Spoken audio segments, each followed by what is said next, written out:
तो क्यों रास्ते से सवारी पकड़ रहे हो जब डेडिकेटेड अड्डे पे पकड़नी चाहिए? फैमिलीज किधर जा रही हैं? आप कहाँ लेके जा रहे हो? आप किराए पे लेके जा रहे हो इनको? क्या किराया लिया आपने इनसे?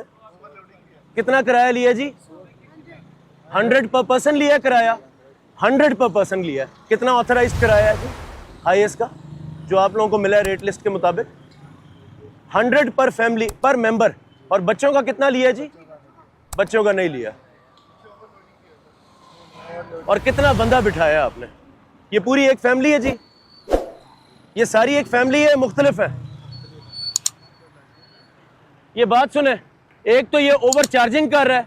इधर आओ, आप लोगों को ऑथराइज कराया पता होना चाहिए। 60 रुपए पर पर्सन कराया डेजिग्नेट करवाया था ईद के लिए, आपने 100 क्यों चार्ज किया? हमने तो आज गाड़ी निकालने सफर आप अपनी मर्जी से किराया दे रहे हो और आप इसको पब्लिक सर्विस के तौर पे चला रहे हो।